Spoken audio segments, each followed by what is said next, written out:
Hey, what's up guys? How we doing? So this weekend, this is your Cliff Notes version. This is not going to be a deep dive. We're not going to break things down in, extreme detail. But I'm going to tell you what's happening this weekend, what you should watch for. And hey, remember guys, it's an early race. It's early and it's a day race and it's on the East Coast. 6:30 a.m. I believe is when Race Day Live starts on the West Coast. This thing will be all done by like 3 o'clock here, which would be 3 o'clock Pacific. It looked like this was going to be a mud race, and they were talking about it all week, being a mud race, there's rain. Not from what I've seen. From what I've seen, it looks like, yes, it's going to be one of those races where they cover the track, they pull it off, race, and probably in between the jumps, they might get those puddles and those G-outs, which makes it interesting. It makes those deep ruts. But we'll have to see how they do it. I mean, these guys at Dirtworks are so good at fixing these tracks. So if it's not completely pouring, just like it did at, in New Jersey, we're not going to have a mud race. So, and just so you know, guys, since it is an early race, when I do my live podcast and my prediction show, I will not put the winners in the thumbnails. I apologize for you guys that I did that last week. I wasn't even thinking, but I won't do that again. This is the penultimate round, or the next to last round for the 250 East guys. They've got one more race, but this is the last one with just the East guys. Next time they race will be in Salt Lake at the East-West Shootout. Yes, I say shootout, not showdown, because I'm not politically correct. Politically correct can kiss my ass. Barring any miracles, though, Hunter Lawrence will win the title. He's only got to score, I think, like 3 points. If he scores 3 points, it's over, no matter what happens. If he gets 0 points, and Max Anstey and Hayden Deegan finish 1-2, it's still, you're going to have 3 points. It's going to be really close. Like I say, this thing's pretty much over. Let's see. Sounds like Aaron Plessinger's back. He's probably hoping for rain. Aaron Plessinger was probably, that was such a shame that one of the best mud riders, along with Barsha, is Aaron Plessinger. Plessinger crashed really hard in qualifying in New Jersey, didn't get to race, missed out on the Mud Fest. Gosh, this poor guy just can't buy a break. But let's get into the 450s, guys. Before I do that, I want to thank my friends at EBC Brakes. EBC Brakes, brake pads, rotors, clutches, you name it, they got it. James, Steve, everybody over there, they kick ass. They're some good people, so support EBC Brakes. CompleteRacingSolutions.com. If you want to find out where you're at physically and get your blood work run, and literally they'll get you a program detailed specifically to you. This is like some futuristic type stuff that they're doing. So hit up Coach Rob, and he will have you performing better than you probably ever thought you could. Epic Garage Designs doing the Cooksey Mob Special, $269 on a bike mat. Seriously good deal. Just let them know when you order it.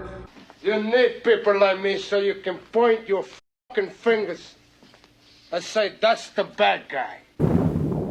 So in the 450 class, Eli Tomac gave all of the Eli Tomac fans a heart attack.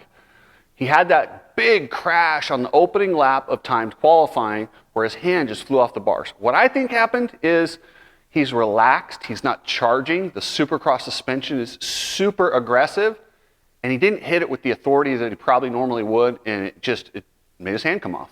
Just wasn't ready, just one little mistake, but that's how quick it can change. He's got an 11-point lead on Cooper Webb. Now that's normally not a lot, but the way he gained points on Cooper last week. Cooper had to have made points last week when he had those issues. But let's not forget, Tomac had that injury. It'll only be 7 days. He's on the wrong side of 30. Yes, he's an elite athlete and heals very, very fast, but those things still hurt, man. He might have sometimes those hematomas change, and sometimes they're worse a few days later. We shall see. Hopefully, he gets to just go out there and race, but maybe he didn't have the week of practice. It affects more than just that day's racing. That day, a lot of times you can tough through it. Where you sometimes see the results of injuries like that are the week and the following week after that. Chase Sexton, he's got nothing to do but win. Win, and maybe he has a chance. Justin Barsha, can he make it 2 in a row? Yeah, absolutely he could. He's fast. He's been fast on dry. He's been fast in mud. He is right there. Ken Roxon hasn't had the late season fade that we've seen from past years. Some people say it's because he's happier with the Suzuki team. Some people say it's because the drug testing is laxed. Whatever the reason, I'm not saying which one it is. I'm saying one or the other, or both, or something else. Whatever the reason being, or his nutritionist. I've heard he's got a new nutritionist, so maybe that did it. Whatever it is, he's lasting. He's not fading out like he hasn't in years past. Jason Anderson, he's kind of doing that this year. I wouldn't say he's gone full on like Epstein-Barr style, but I mean, he had to pull off at Atlanta, but he did have a kid. He's got a ton of stress in his life. I don't think things at Kawasaki is, I don't think it's flowing like it did last year. Well, I'm sure it's not flowing like last year, but I don't know. That team has some issues internally. I've heard they're making a run at Dylan Ferrandis, who's waiting for outdoors. We shall see. It's going to be kind of a crazy, silly season. I wouldn't even be shocked if you saw Cooper Webb end up over there. I mean, just on a one-year deal until he gets to Triumph or something else. Or is Ducati going to show up? I heard that rumor. I don't know. I haven't heard much since then. Aaron Plessinger, I heard he was going to TLD Gas, but we shall see. I don't know. Adam Cincerillo, he's also up. His contract's up. His wrist is junk. I don't know. Justin Hill looks like a guy who would jump in there and take one of these factory rides and run with it. He looks better than he has in his entire 450 career. Qualified third at New Jersey, and he's running up front consistently. Justin Hill, what a badass. Dean Wilson, he's just trucking around 10th place. Dean's a good ambassador for the sport, and it's nice to have him out there. Colt Nichols, another guy that needs a contract. He's riding for Team Honda. His deal's up. He's got 3 more races on his contract, and then he's out. And then he's got to find something. So we shall see on Colt Nichols.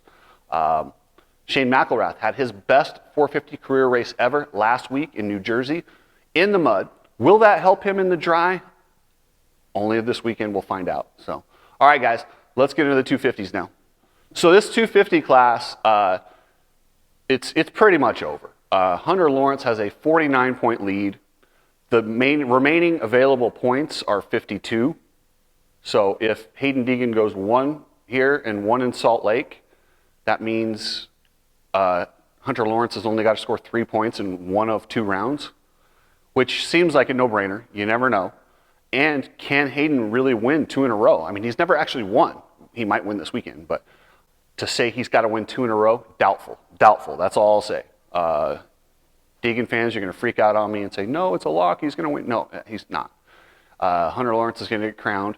Hayden Deegan is in second in the points, but I really see him. This is a great opportunity. Now, Hunter Lawrence is probably just going to want to ride it out and get the points, get this title, get the celebration, get it over with. It's a great opportunity for Hayden Deegan to jump in there with some aggression and get himself a win and secure this second place in the series, because that means a lot. The first year to get second, that's pretty cool. That's a great finish. He's got a lot of podiums. The next thing he needs to do is win a race. Once he wins a race, and then the next thing is win a championship. And we'll see. So Hayden Deegan's in second. Max Ansie's in third. Got his first win. Can he carry that momentum? I say guys get 20% better once they get that first win. He is a veteran though, so he might not get quite the bump as some of the younger guys. But he'll definitely, I mean, you come in there with a different swagger with a race win. Nate Thrasher's out for the season, obviously, and for extended time. Man, his list of injuries are nasty. Jordan Smith, he's racing. I have no idea how he doesn't get hurt. He must be made out of like titanium. Good on him. And I am not saying anyone should ever get hurt. I hope he never does. But damn, that dude takes some bad crashes time and time again. And yet he just keeps walking away. Chris Blos, the veteran, man, I just want a podium for this guy so bad. He's in 6th in the points. He can get there. We shall see, though. Jeremy Martin, they said he's going to race. I haven't confirmed whether he is in or out, but I believe I would just sit him out, guys. I think it's ridiculous if he races. Because if he goes out there and gets hurt, we really want to see is him at the outdoors. So if we could just sit him out the next 2 rounds, I don't think anyone's going to complain. He collapsed a lung. So, yeah, take more than a week off. Colin Park, he's riding pretty good. Unfortunately, him and his teammate, Cody Schock, seem to keep fighting themselves. Cody's in 10th in points, Colin's in 8th. And then the Frenchman, Tom Vial, he's in 9th. He's been fast. He's showed some flashes. Can he get up there and get that podium? Possibly. But remember, guys, early start in Nashville, and subscribe, and I'll catch you guys later.